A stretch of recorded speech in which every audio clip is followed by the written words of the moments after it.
এখন আমরা নির্ণায়কের পার্ট 2 জানবো, যার মধ্যে অতি সংক্ষিপ্ত প্রশ্ন উত্তর। 1 নম্বর, যেমন এটা দেওয়া আছে, আমরা পার্ট 1-এ নির্ণায়কের বেসিক যে জিনিসগুলো এগুলো জানছিলাম। আপনারা একটু পার্ট 1টা ভালো করে খেয়াল করবেন, ভালো করে দেখবেন। তাহলে এখানে যে নির্ণায়কটা আছে, এখানে বলা হচ্ছে যে A3 এর অনুরাশি ও সহগুণক নির্ণয় করো। তো পার্ট 1-এ অনুরাশি এবং সহগুণকের সংজ্ঞা আমরা উদাহরণ সহ বুঝাই দিছিলাম, ওটা একটু খেয়াল করলেই ভালো মতো বুঝতে পারবেন। তারপরেও এখানে আমরা একটু বোঝানোর চেষ্টা করি যে 3 এর অনুরাশি, অর্থাৎ এখানে যে উপাদানগুলো আছে এর মধ্যে 3 হচ্ছে এই উপাদানটা, এর অনুরাশি হবে 3-র সারি, যেটা অর্থাৎ 1 নম্বর সারি, এই সারিটা বাদ যাবে এবং 3-র যে কলাম অর্থাৎ এই কলামটা বাদ যাবে। বাকি যে উপাদানগুলো থাকে 4, 5 আর হচ্ছে 7, 8, এই 4টা উপাদান নিয়ে যে নির্ণায়ক, সেই নির্ণায়কটাই হচ্ছে 3-এর অনুরাশি। তো এই হচ্ছে অনুরাশি নির্ণায়ক আকারে যদি নেই, যেহেতু এরা সংখ্যাতে আছে, সুতরাং এই সংখ্যা আমরা ভেঙে ফেলবো নির্ণায়কটাকে। তাহলে নির্ণায়ক ভাঙা নিয়ম হচ্ছে, প্রথমে এই 4 এবং 8 দ্বারা গুণন দিতে হবে। 4 আর 8 গুণন দিলে হয় 32, 4 × 8 = 32। তারপরে সূত্রে মাইনাস 5 এবং 7, এই দুটা গুণন দিলে 5 × 7 = 35। তাহলে 32 থেকে 35 মাইনাস করলে হবে -3। তো নির্ণায়ক ভেঙে ফেলার নিয়ম হচ্ছে, প্রথমে এই গুণন আড়াআড়ি গুণন করতে হবে, প্রথমে এই গুণন, তারপর মাইনাস দিয়ে এই গুণনটা। তাহলে 4 × 8 = 32 মাইনাস 5 × 7 = 35। তাহলে এখানে যোগ বিয়োগে -3 আসবে। এরপরে হচ্ছে 3 এর সহগুণক। 3 এর সহগুণক, সহগুণক মানে হচ্ছে যে প্রথমে অনুরাশিটা বের করতে হবে, তারপর অনুরাশির পূর্বে যথাযোগ্য চিহ্ন ব্যবহার করতে হবে। তো এখানে 3 এর অনুরাশি ওইটাই আমরা লিখতে পারি, এবং সহগুণক যখন আমরা বের করব 3 এর অবস্থানগত চিহ্ন নিব। তো 3 এর অবস্থানগত চিহ্ন বলতে এখানে প্রথমটার জন্য প্লাস অবস্থানগত চিহ্ন, দ্বিতীয়টার জন্য মাইনাস এবং তৃতীয়টার জন্য প্লাস। তাহলে এখানে 3 এর অবস্থানগত চিহ্ন হচ্ছে প্লাস, যার কারণে সামনে কোনো চিহ্ন নাই। তাহলে এটা অনুরাশি যা, সহগুণকও তাই হবে, ক্যালকুলেশনে -3 আসবে। এরপরে 2 নম্বরে যদি আমরা যাই, 2 নম্বরে বলছে এই নির্ণয়ক হতে A2 এর অনুরাশি ও সহগুণক নির্ণয় করো। তাহলে এখানে A2 এর অনুরাশি আমরা দেখি, A2টা এখানে 2 নম্বর সারিতে আছে, 1 নম্বর কলামে আছে A2। তাহলে 2 নম্বর সারিটা বাদ যাবে এবং 1 নম্বর কলামটা বাদ যাবে। তাহলে এখানে থাকবে B1 C1 আর হচ্ছে B3 C3, এই 4টা উপাদান দিয়ে যে নির্ণয়কটা, সেই নির্ণয়কটা হচ্ছে A2 এর অনুরাশি।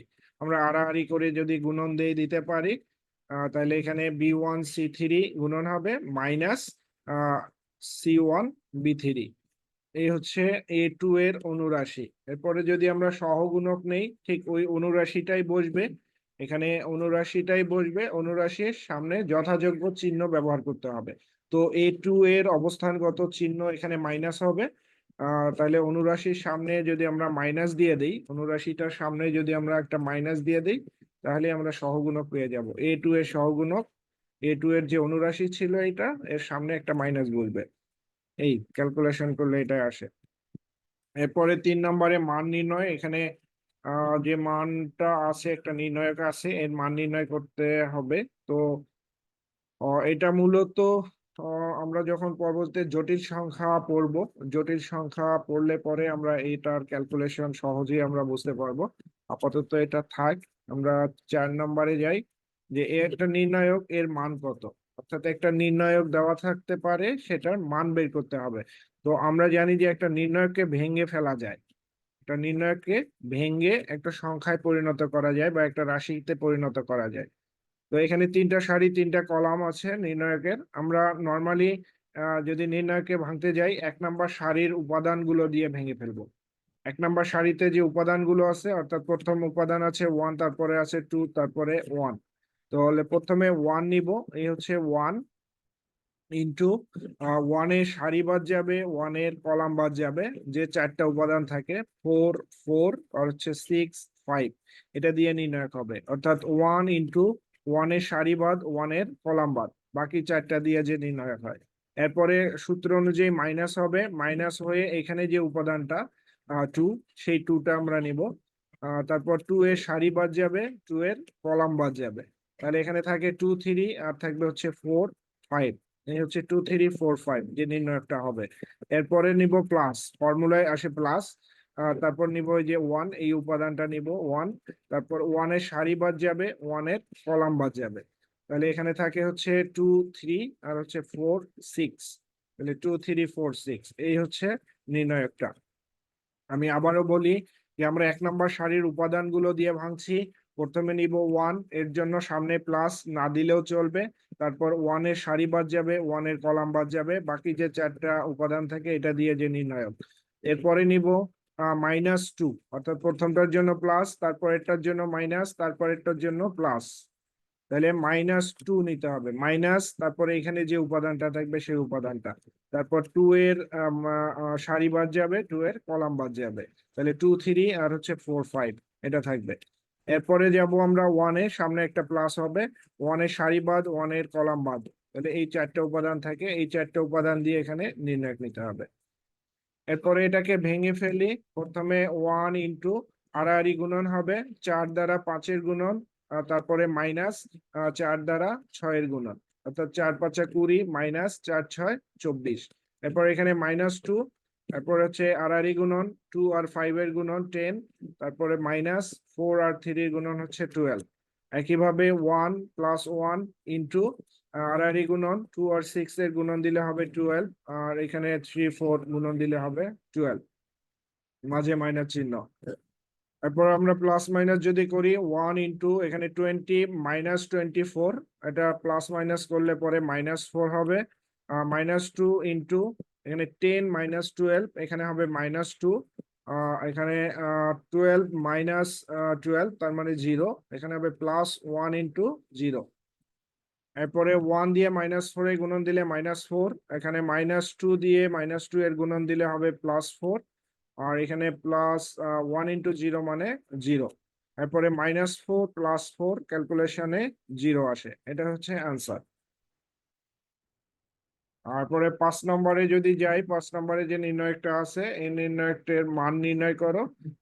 এখানে আমরা প্রথমে 1 নিব, ওই যে 1 নম্বর সারি দিয়েই ভেঙে ফেলবো আমরা মূলত।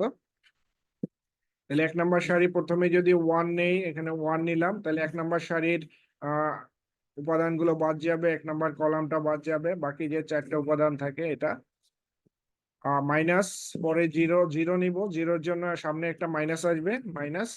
তারপরে 0-র সারি বাদ যাবে, 0-র কলাম বাদ যাবে, বাকি 4টা উপাদান 4 7 আর হলো 5 3 এই। তারপরে এই 0-র জন্য আমরা প্লাস নিব, তাহলে এখানে 0-র সারি বাদ যাবে, 0-র কলাম বাদ যাবে, তাহলে এই 4টা উপাদান থাকবে। তো এখানে আমরা 0 দিয়ে প্রাথমিকভাবে আমরা কাজগুলো করছি, তাহলে 0 দিয়েও আমরা ভেঙে ফেলছি। তো অ্যাকচুয়ালি 0 দিয়ে না ভাঙলেও চলবে, 0 যেহেতু গুণন দিলে পরে পরবর্তী মানগুলো 0ই আসে। এখানে 1 যদি আমরা নেই, 1 তাহলে আড়াআড়ি গুণন করে দেই, তাহলে 1 ইন্টু 2 এর 3 গুণন দিলে পরে 6 হয়, আর হচ্ছে 0-র সাথে 5-এর গুণন দিলে 0ই হবে, 0-র সাথে যারই গুণন দেই 0। মাইনাস 0, এখানে 0 আসবে এই কারণে যে 0 ইন্টু যাই থাকুক না কেন 0 হয়, ঠিক প্লাস এখানেও 0-র সাথে যাই থাকুক না কেন সেটা 0ই হবে। এখানে 6 -0 মানে 6, 6 এর সাথে 1 এর গুণন দিলে 6 হবে, এটাই অ্যান্সার। তো এখানে যেটা ইম্পর্টেন্ট জিনিস যে যে কোনো সারি বা যে কোনো কলামে যদি 0 থাকে, তাহলে 0-র ক্যালকুলেশন গুলো না করলেও চলবে, কারণ 0 দিয়ে আমরা যখন ভাঙবো 0 ইন্টু দিয়ে তো ভাঙবো, 0 ইন্টু তার মানে 0-র সাথে গুণন অবস্থায় থাকবে, সে মানটা 0ই হবে। তো আমরা চাইলে এই পরের যে মানগুলো, এই মানগুলোতে আমরা ক্যালকুলেশন না করলেও পারি, কারণ এদের মান 0ই হয়। তো আজকে এ পর্যন্তই থাক, আমরা পরবর্তীতে বাকিগুলো দেওয়ার চেষ্টা করব। ভালো থাকবেন সবাই, সুস্থ থাকবেন।